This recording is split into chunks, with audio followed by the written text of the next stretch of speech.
पुष्प वाटिका में 2 राजकुमार बाग देखने के लिए आए हुए हैं। वे किशोरावस्था के हैं और सभी तरह से सुंदर हैं। उनमें से एक सांवला है और एक गोरा है। यह उद्गार पंडित उमाशंकर शर्मा व्यास ने महेश भवन गोपाल बाग में रामायणम जबलपुर द्वारा आयोजित श्री रामचरितमानस पारायण ज्ञान यज्ञ के समापन अवसर पर यानी सप्तम दिवस व्यक्त किए। महाराज श्री ने कहा कि श्री राम और सीता का विवाह से पूर्व यह प्रेम अत्यंत पवित्र है। ये भाव और मन के तल पर प्रेम और स्नेह की पराकाष्ठा है। सीता और राम दोनों ही मानसिक रूप से इसे स्वीकार करते हैं। महाराज श्री ने बताया कि सीता जी का अनुपम रूप लावण्य और श्री राम जी का अभूतपूर्व प्रेम असीम मर्यादा के आवरण में मुखर है।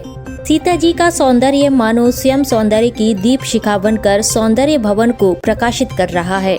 श्री राम स्वयं सीता जी का सौंदर्य वर्णन करने में अपनी असमर्थता का बोध कराते हैं और भगवान श्री राम का पक्षी स्वागत कर रहे हैं।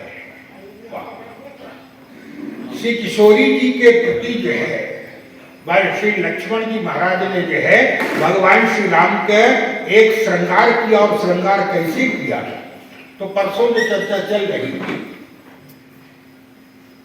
कि पृथ्वी चाहती है कि मेरे हृदय रूपी मंडप में ये जो पुष्प वाटिका है, वाटिका तो पृथ्वी का हृदय और श्री सीता जी पृथ्वी की पुत्री,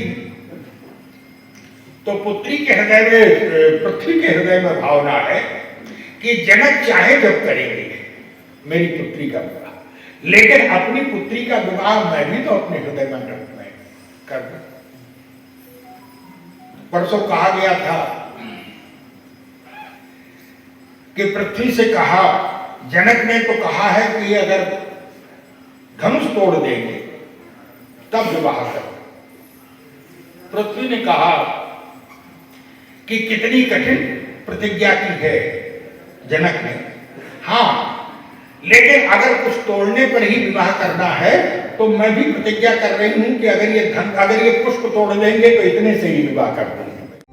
आयोजन के संबंध में पंडित सौरभ दुबे ने बताया कि अगले वर्ष भी रामायणम जबलपुर के तत्वाधान में यह कथा पुनः यही महेश भवन में इन्हीं तारीखों में आयोजित की जाएगी।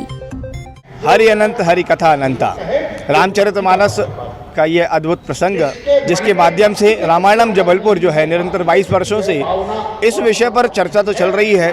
उमाशंकर जी व्यास जी के द्वारा यहाँ पर प्रवचन हो रहे हैं। विगत 7 दिनों से ये प्रवचन चल रहे हैं।